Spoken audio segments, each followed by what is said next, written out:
अगर शादी में लगातार रुकावट आ रही है, शादी जो है वो होते होते हुए भी रुक जाती है। शादी में अड़चन आने के कई कारण हो सकते हैं।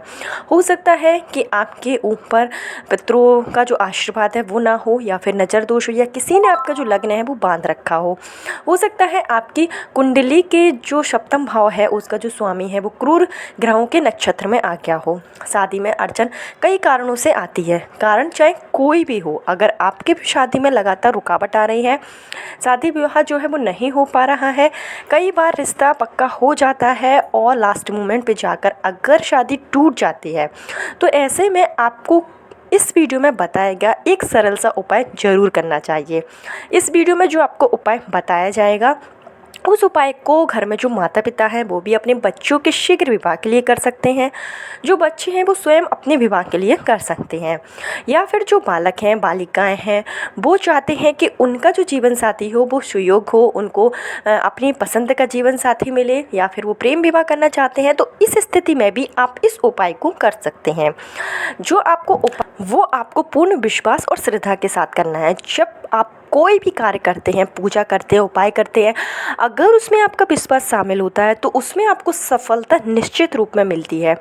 तो चलिए उपाय की शुरुआत कर देते हैं, लेकिन उससे पहले आपको बता दें कि यह जो उपाय आपको करना है वो आपको करना है निर्जला एकादशी के दिन। निर्जला एकादशी जो होती है वो सभी एकादशियों में सर्वश्रेष्ठ मानी जाती है।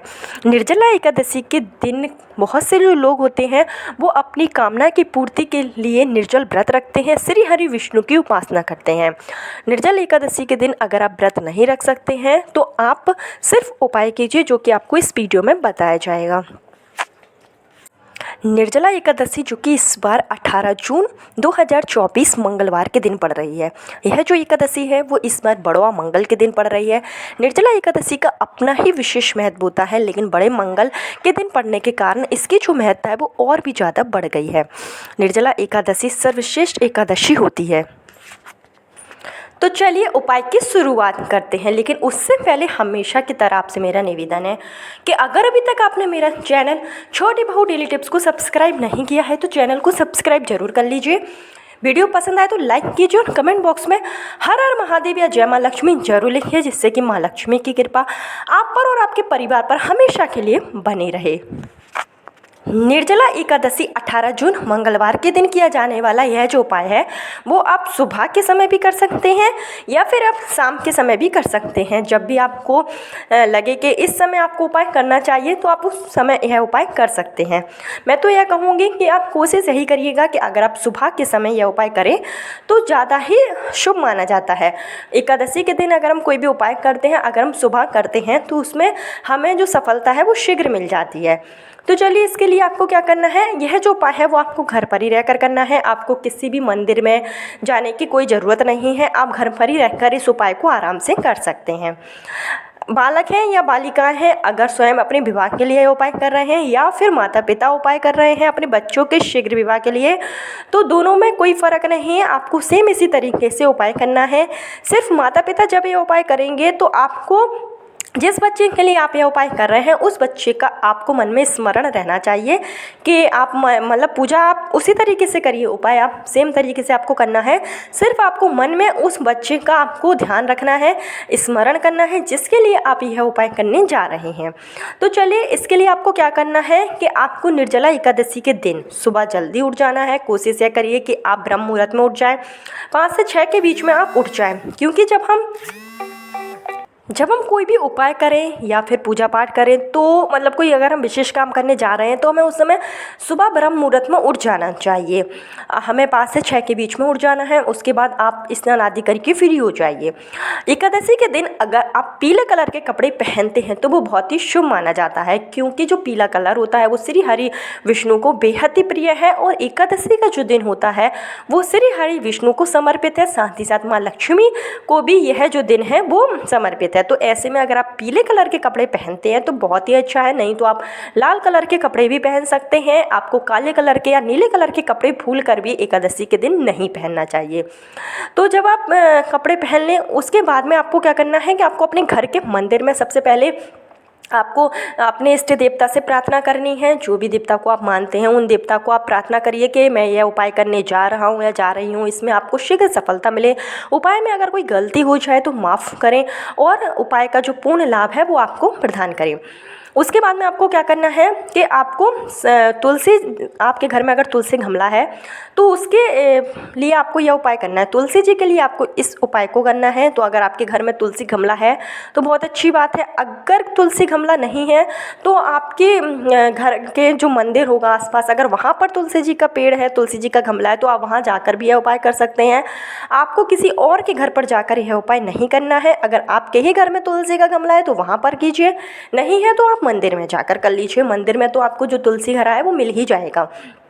तो आपको क्या करना है कि तुलसी जी के गमले के पास में आपको सबसे पहले एक घी का दीपक जो है वो जलाना है। अब घी का दीपक जलाना कैसे है, तो आप घी का दीपक, मिट्टी का जो दीपक है उसमें आप थोड़ा सा घी डालिए और आपको जो गोल बाती है उसका प्रयोग करना है।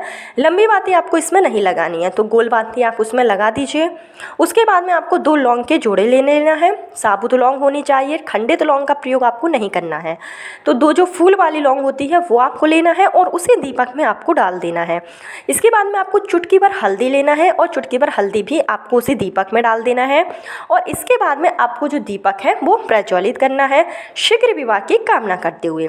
और जब आप यह जो दीपक है वो प्रज्वलित कर लें, उसके बाद में आपको इस मंत्र का जाप करना है जो कि आपको वीडियो में बताया जा रहा है। इस तरीके से आप इस मंत्र का जाप करिए। मंत्र जो है वो इस प्रकार है। महाप्रसाद जननी सर्व सौभाग्यवर्धिनी आदि व्याधि हरा नित्य तुलसी तुम नमस्तुते। इस तरीके से आप इस मंत्र का अगर आप 11 बार जाप करते हैं, अगर आप 108 बार करते हैं तो बहुत ही अच्छी बात है, लेकिन अगर आप किसी भी कारण से 108 बार नहीं कर सकते तो आप सिर्फ 11 बार इस मंत्र का जाप कीजिए। इस मंत्र का जाप करने के बाद में आपको तुलसी की 108 बार परिक्रमा देनी है। जो आपको परिक्रमा देनी है तो आप को 108 बार ही परिक्रमा देनी है। इस तरीके से आप अगर उपाय करते हैं, आप इस मंत्र का जाप करते हैं, ये जो मंत्र है वो बहुत ही सिद्ध मंत्र है। और शीघ्र विवाह के लिए अगर आप निर्जला एकादशी के दिन इस मंत्र का 11 बार जाप करेंगे तो आपके विवाह में किसी भी कारण से अगर अड़चन आ रही है वो दूर हो जाएगी। आपको श्री हरि विष्णु के साथ में लक्ष्मी माता का आशीर्वाद भी प्राप्त होगा। तो आप 108 बार परिक्रमा कर लीजिए। अगर किसी भी कंडीशन में आप 108 बार नहीं कर पाए तो आप 11 बार परिक्रमा करके भी इस उपाय को पूर्ण कर सकते हैं, लेकिन आपको कोशिश यही करना है कि आपको 108 बार ही परिक्रमा करनी है। इस तरीके से अगर आप निर्जला एकादशी के दिन तुलसी का यह उपाय करते हैं, इस तरीके से अगर आप दीपक प्रज्वलित कर लेते हैं, इस मंत्र का जाप करते हैं और इस तरीके से अगर आप परिक्रमा करते हैं तो आपकी जो भी मनोकामना है वो जरूर पूर्ण हो जाएगी। साथ ही साथ आपको बता दें कि जिन लोगों का जो वैवाहिक जीवन है वो सुखमय नहीं है, पति पत्नी में आपस में नहीं बनती है, तो उनको निर्जला एकादशी के दिन तुलसी माता को जरूर चढ़ानी चाहिए। और इसी तरीके से आपको भी उपाय करना है, इसी मंत्र का आपको जाप करना है। बस आपको लाल कलर की जो चुनरी है वो माता को जरूर चढ़ा देनी है। इससे क्या होगा, आपके वैवाहिक जीवन में जो भी परेशानी है, जो भी दुख है वो दूर हो जाएगा। तो बहुत ही सरल उपाय है। इसको अगर आप 18 जून मंगलवार के दिन करते हैं, निर्जला एकादशी सबसे बड़ी एकादशी मानी जाती है, और इस दिन अगर हम उपाय करते हैं तो हमें पूर्ण सफलता मिलेगी और विवाह में जो भी देरी आ रही है वो दूर हो जाएगी। लड़का हो या लड़कियां हो, सेम इसी तरीके से आपको उपाय करने हैं। साथ में आप एक काम और कर सकते हैं कि निर्जला एकादशी के दिन अगर आप विष्णु जी को पीले कलर का प्रसाद चढ़ाते हैं और प्रसाद में अगर आप तुलसी की जो मंजरी होती है वो भी रख देते हैं, तो इससे भी आपकी जो मनोकामना है वो पूरी हो जाती है। शीघ्र विवाह की अगर मनोकामना है तब भी आप विष्णु जरूर चढ़ाएं कलर का। निर्जला एकादशी के दिन आप तुलसी पत्ते को ना तोड़ें। अगर आप विष्णु जी को प्रसाद चढ़ा रहे हैं और उसमें आप तुलसी भी चढ़ा रहे हैं तो आपको जो तुलसी के पत्ते हैं वो एक दिन पहले ही तोड़ कर रख लेना है। निर्जला एकादशी के दिन माता जो तुलसी होती है वो विष्णु जी के लिए व्रत रखती है, तो भूल कर भी आपको निर्जला एकादशी के दिन तुलसी को ना तो छूना है और ना ही आपको तुलसी के जो पत्ते हैं वो तोड़ना है। आपको जो उपाय बताया गया है वो आपको सिंपल सा उपाय कर लेना है, लेकिन आपको तुलसी नहीं छूना है।